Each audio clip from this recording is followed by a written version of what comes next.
Welcome to the Inspire to Invest podcast, where we're sharing stories from real estate investors and how investing has changed their lives. This episode of the Inspire to Invest podcast has been brought to you by True Capital Real Estate, Strategic Success Consulting, and Infinite Real Estate Results. Hey everybody, welcome to the Inspire to Invest podcast. I've got a great guest today named Gary Hibbert. And to give you a little bit more information about him before we dive in, he's a full-time real estate investor, licensed and award-winning real estate agent, author, and educator from my neck of the woods out here in Durham region. Back in 2008, he made a decision that would be completely life-changing by purchasing his first investment property.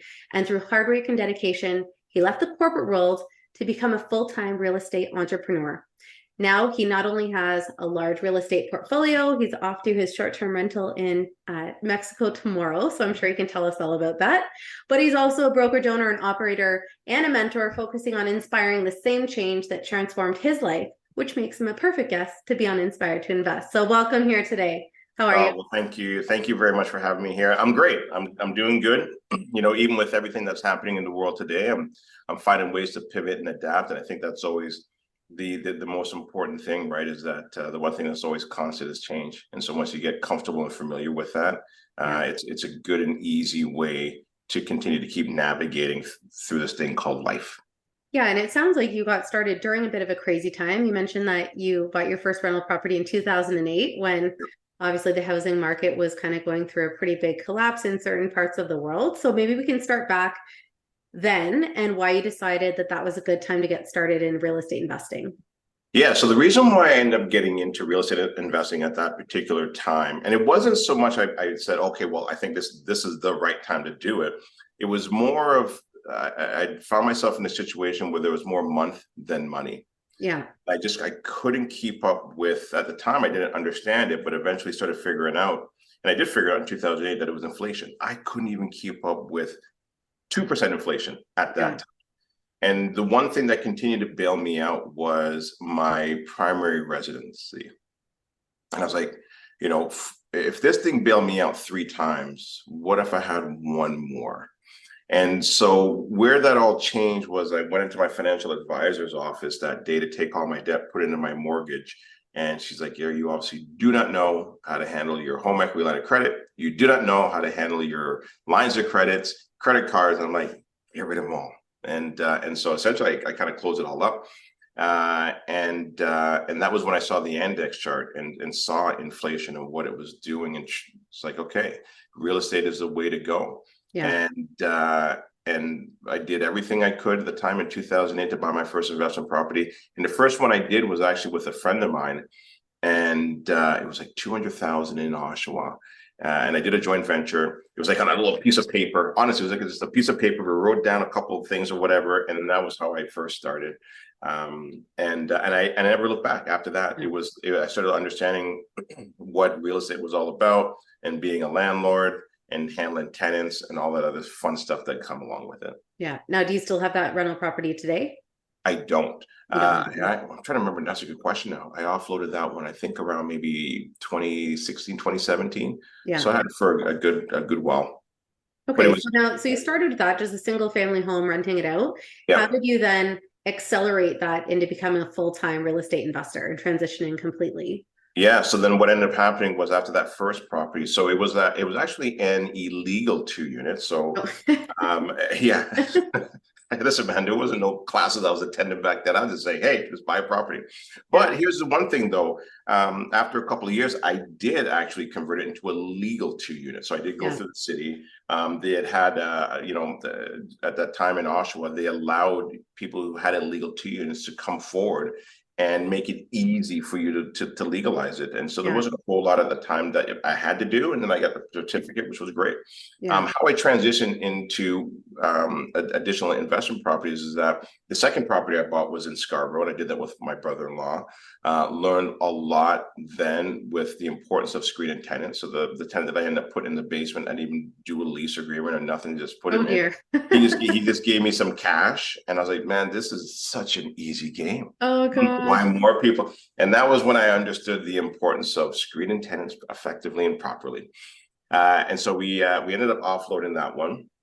And then in 2009, I joined a real estate group, and I was like, just groups out there. There are people that are teaching this, and there's a room full of investors that are willing to share their story, their journey, and it was incredible. Yeah. And it was so different from the corporate world, because what I found in the corporate world, that people were kind of like, they would teach you stuff, but they wouldn't teach you everything because they didn't want you to leapfrog over Yeah. them.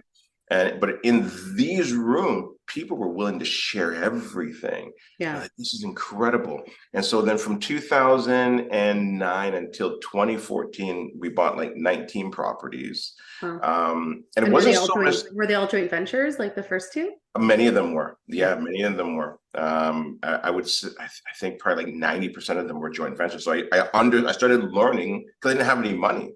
So then Yeah. I had to understand joint ventures and raising capital Yeah. and presenting deals. And I mean, I was terrible in the beginning because I was trying to sell the property to them and the numbers. And Yeah. what I realized is that I don't sell that, I sell myself.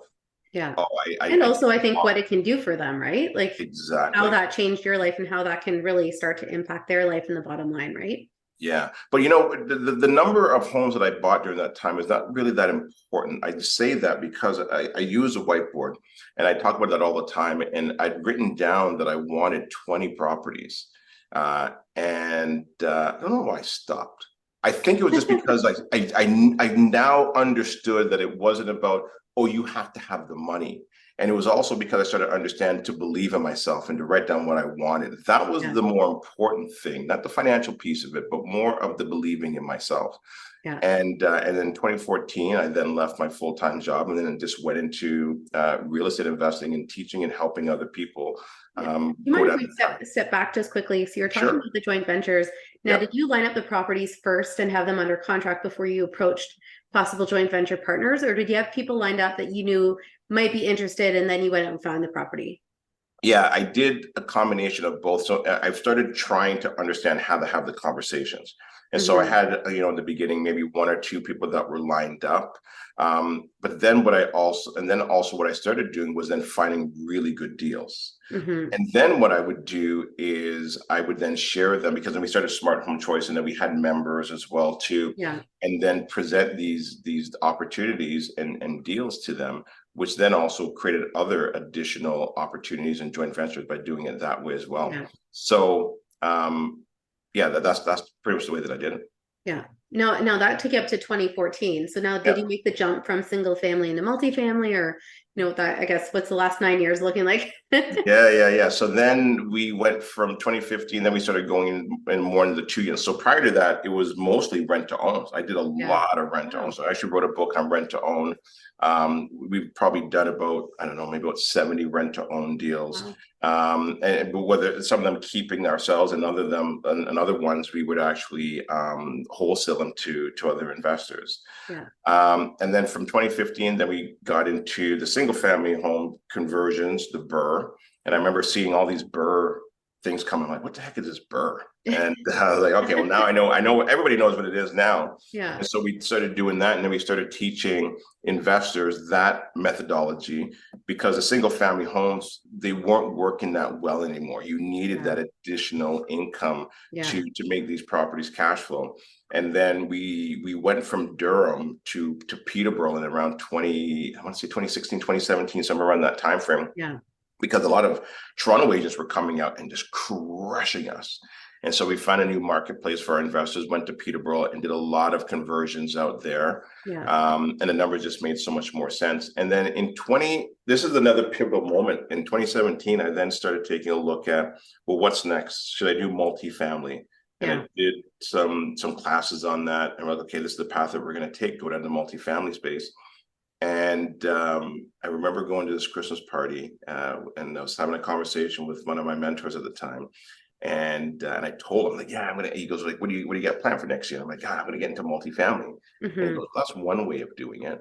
Yeah. I was like, okay. And he goes, well, Gary, how many more doors do you need? How many more properties do you need? Yeah. He goes, you're at the point now, why don't you just become the bank? And I was like, the bank. He goes, yeah, take a look at private lending or investing. I'll show you a few things. And so we looked at it, and I'm like, you know what? This is a great idea. Like how many more doors are needed? And I think a lot of people get caught up in The 100 number. doors, 200 doors. And I didn't want to go down that path. I'm not knocking multifamily investing by any means. And look, and I might still even go down that path. But we looked at it and it made sense. And then we started a company and we brought in a partner that understood it very well. My wife was a mortgage agent at the time as well too. And then we just kind of combined our forces and resources of my strength and utilizing his strength and then coming together where we complemented each other. Mm-hmm, mm-hmm. So then how does a private lending business work? And then how does that help just in terms of building up equity for yourself? Yeah, I mean, I'm not going to get too much into the details of it because I'm not the expert in that space. I'm not a mortgage agent by any means.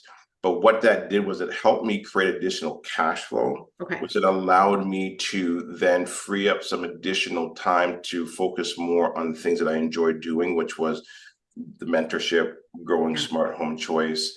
And then I got pulled into a brokerage as well too, which we can dive a little bit more into that later on. Yeah. And not so much focusing on building my portfolio anymore. So I was happy with the size of the portfolio. Yeah.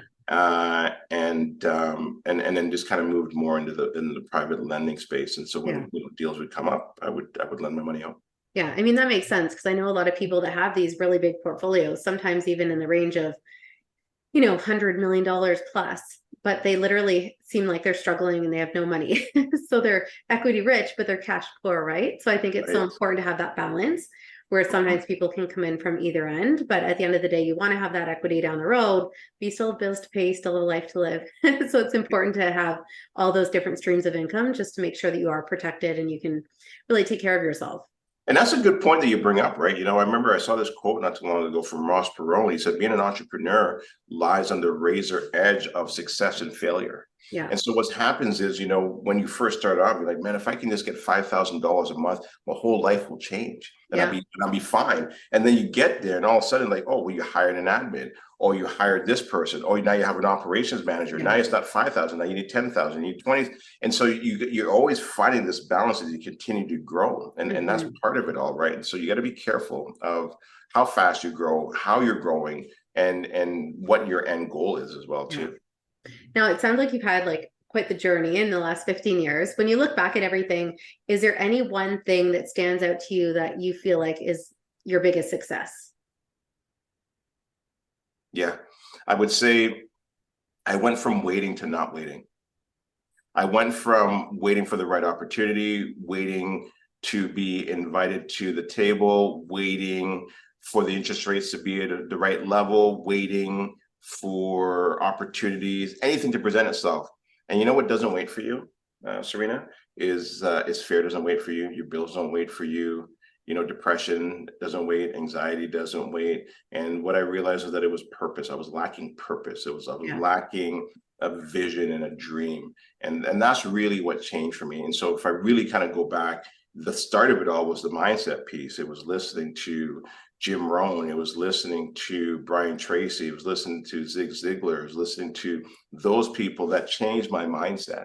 Yeah. That's really the game changer for me, was like believing in myself. And I remember, I'll never forget this. I remember I used to listen to it in the car all the time going to work. And I remember at lunchtime, we were going out for lunch, and we jumped in my car, and my coworker jumps in and he hears so I turn it on, Jim Rohn comes on.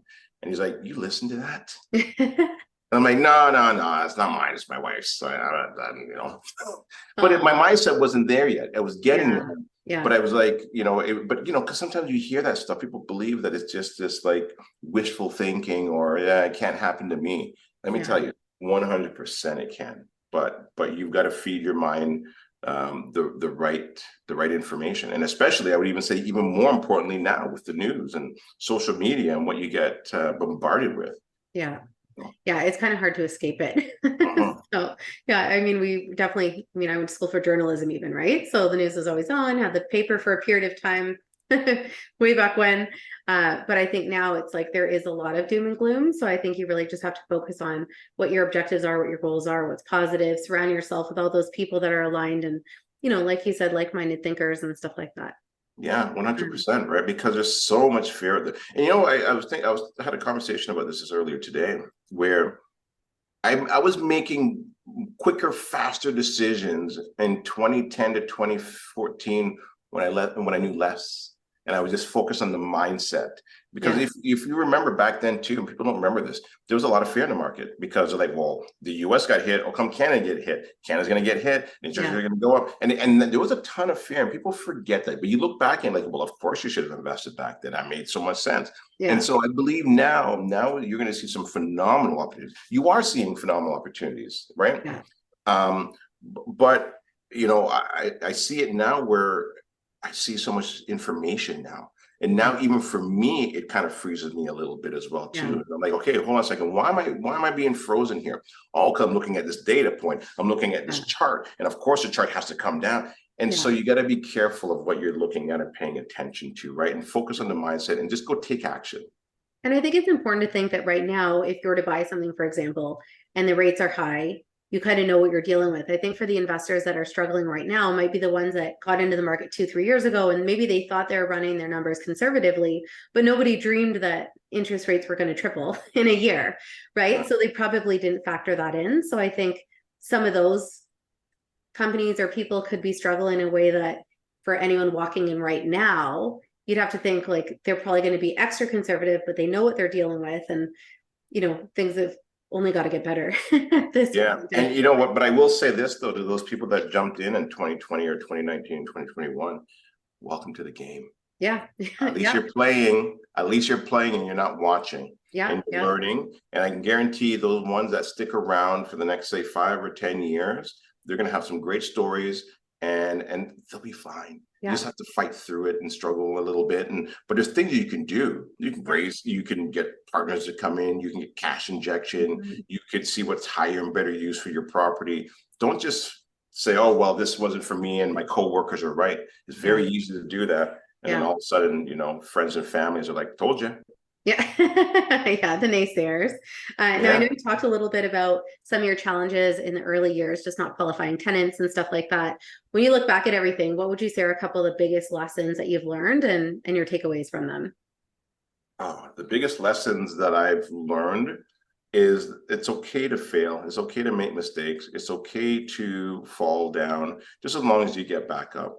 I think that's what it is.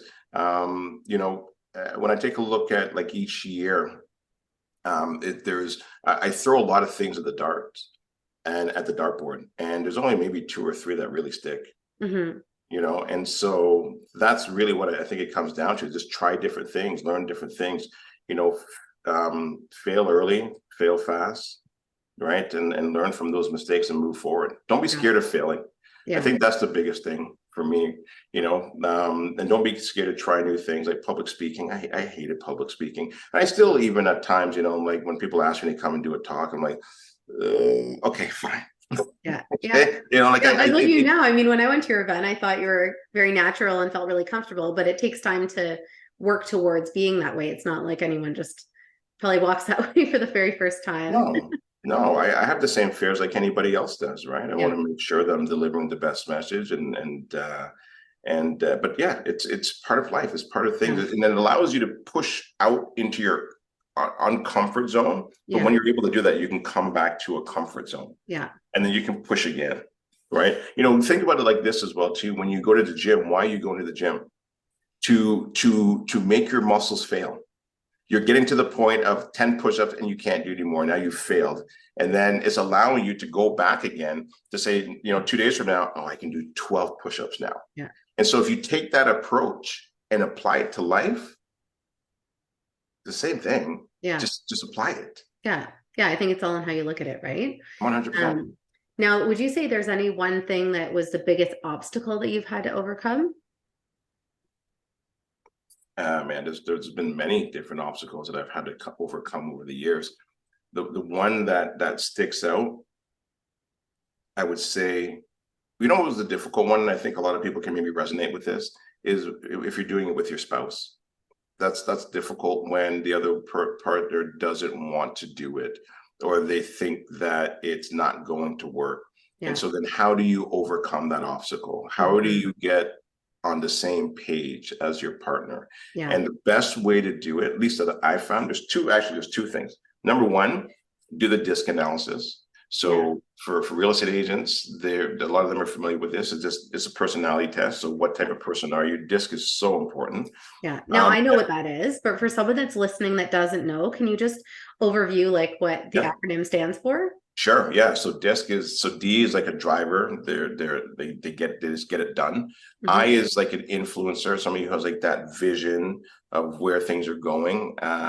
C is somebody who's cautious. They're calculated. They need the data. They're data driven. And S is somebody who likes systems and processes.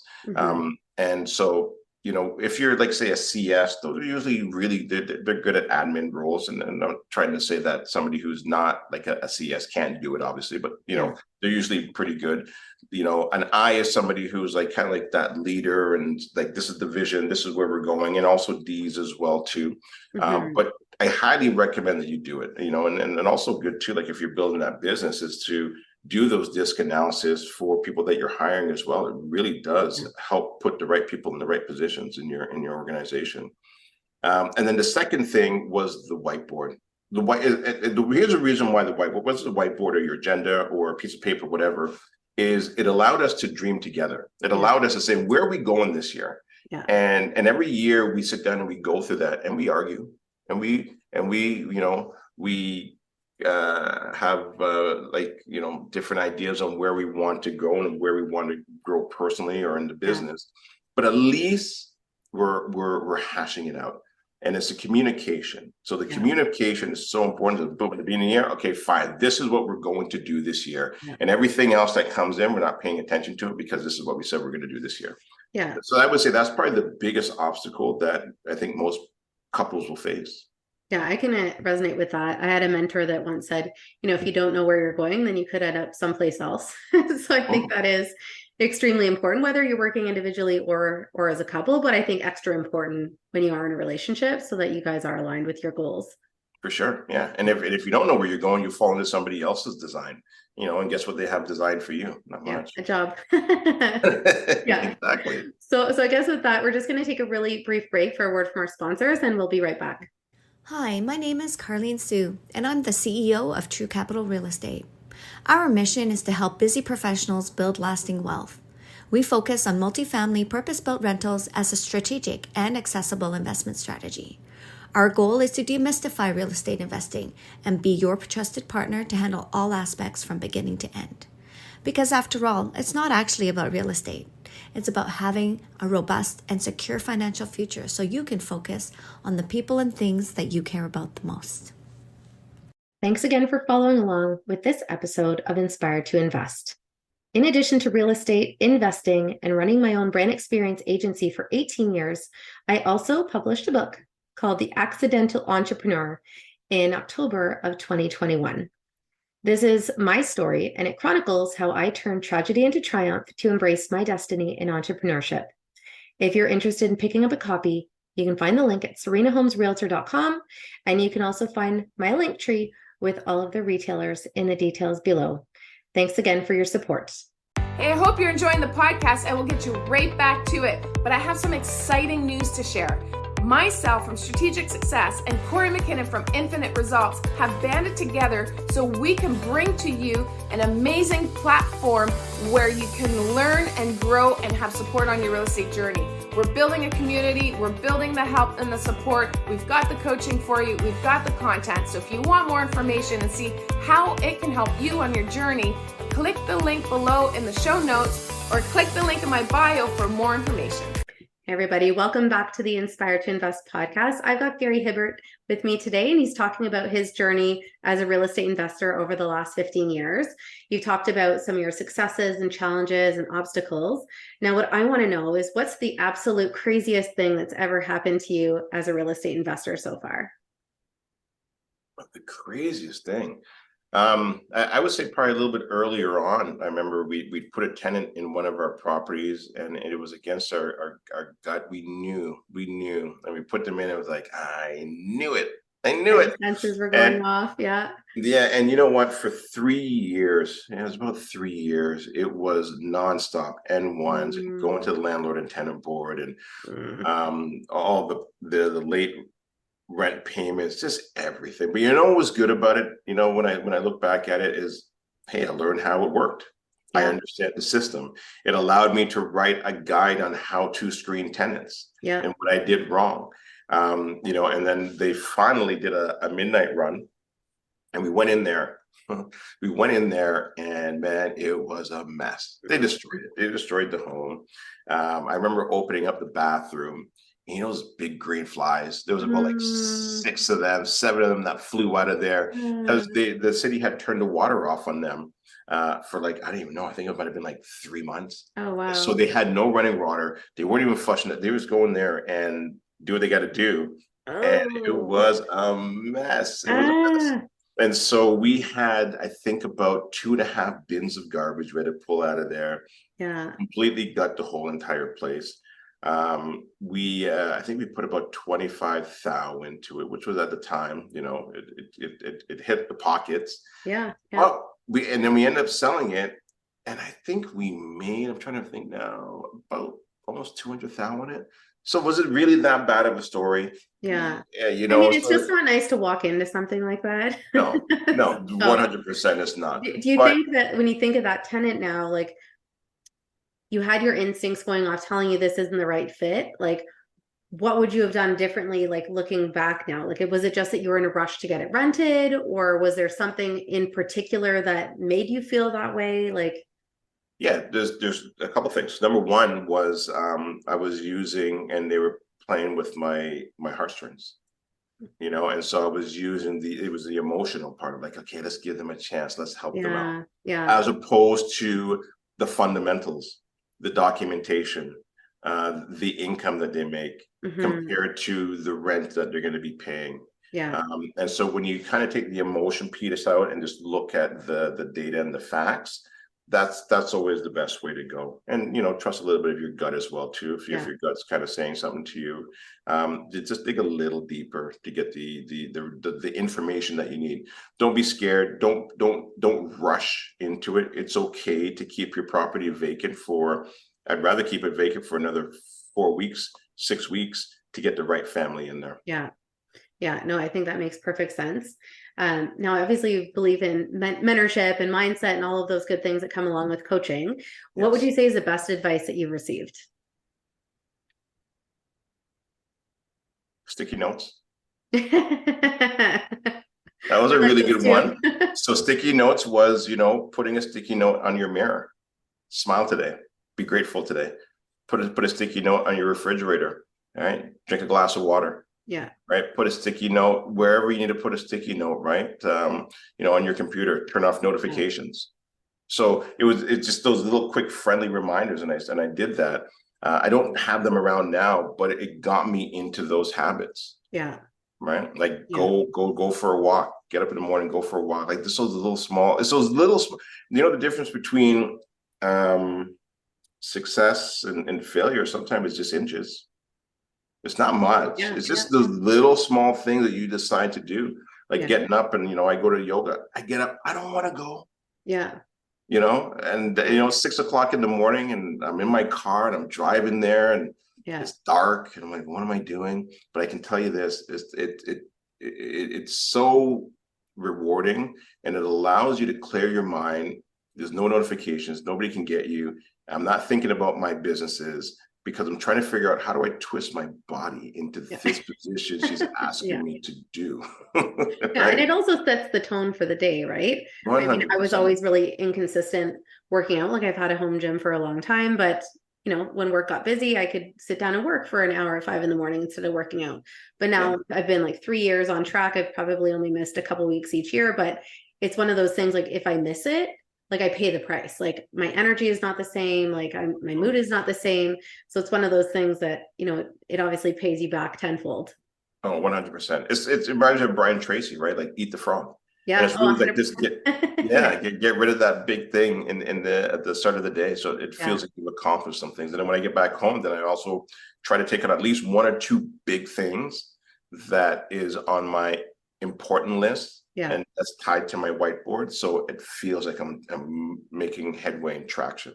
Yeah, no, I was fortunate to see Brian Tracy speak at an event maybe about 10 years ago. And awesome. Just to your point about eating that frog, for anyone that doesn't know that term, is just doing the hard thing first. So if you have a to-do list, just tackle that biggest thing first, because everything else is going to get easier. 100%. And for anybody who's thinking about working out, maybe they don't work out and they're like, okay, fine, I'll start. You know what you do? Do micro workouts. Mm-hmm. So just say, you know what? I'm going to do 2 push-ups. And guess what? When you get down there, you're like, okay, fine, I might as well do 5. Okay, I'll get to 10. But just do micro. Do everything micro. Yeah. Yeah. Just start with the baby steps. Yeah. Now, I guess just looking forward instead of back, what would you say is next for you? And what's your financial freedom number? Yeah. What is next for me? So next for me is to continue to grow the different businesses that I have. I'd like the brokers that we have. We have about 170 agents there, so we're trying to grow that. You know, we've got a goal right now of 500, but hopefully we'll get past that. Yeah. Continuing to do more private lending, and the geographical freedom part of it. So, you know, we recently purchased a property down in Mexico. I'm actually heading down there tomorrow. And I want to be able to do things on my time when I want. So I love working hard, and I also enjoy playing hard. And then I think we'll probably, one other thing personally is, you know, we love our home that we're in right now, but our kids, well, one of my son moved out. My daughter's down in Mexico for about 6 or 7 months, but I think we might move from here and maybe a little bit further north, and maybe live a little bit more on the land. You know, and because we've got a cottage, and I enjoy that as well too. So just being a little more outdoors, but continue to always help people, that I enjoy. And if I can do that, probably more with all the technology we have today, like more on Zoom and mentorship, I think that'll probably be a part of it in the next 5-10 years. Yeah, no, I hear you on that. Now, in terms of favorite quotes and inspiration, I know you mentioned a couple, but what would you say is your most favorite inspiring quote? Oh man, there's so many good ones out there. I would say, help as many people get what they want, and you can have every and anything you want. And make the goal to become a millionaire, not for the money, but for the person you'll become to achieve it. And if you really pay attention to that quote, it has nothing to do with the money. It's who do you have to become to actually acquire that money? That's really the reward. It's who you become, because the money will come and go. It's building the belief in yourself, the integrity, helping people around you. That's what it's about, and the human connection. I think people forget that. They get so caught up in building these businesses, but they forget the important piece of like this conversation that we're having, and meeting people and actually changing people's lives. That to me is priceless. Yeah, it's a power of connection. Yeah. And just to your point, just talking about purpose and fulfillment and stuff like that, I think it's all connected. And, you know, at its core, really why I think a lot of us get into investing, because it's not just investing in real estate, it's investing in ourselves too, right? Yeah, 100%. Yeah. Now, for anyone that's watching right now that wants to get in touch with you and, you know, to connect, but also maybe learn about some of the opportunities that you have, how can they find you? Yeah, the best way is Gary at smarthomechoice.ca. That's the fastest and the easiest way. If you just even Google my name, Gary Hibbert, you'll find me. Okay, sounds good. And we'll include all your details in the show notes below as well. Thank you, of course, for joining us today. And for anybody that's watching, please make sure that you like, comment, and subscribe below. And when you invest in yourself, the sky's the limit. Thanks again for tuning in. Thanks again to our sponsors, True Capital Real Estate, Strategic Success Consulting, and Infinite Real Estate Results, for bringing you this episode of Inspired to Invest. The views represented on this podcast are for general information only and does not constitute investment or other professional advice or an offering of securities. The host and guests featured on Inspired to Invest make no representations as to the performance of any particular investment. Should you decide to make an investment, you are responsible for conducting your own review and analysis. It is recommended that you obtain independent legal, accounting, and tax advice from licensed professionals.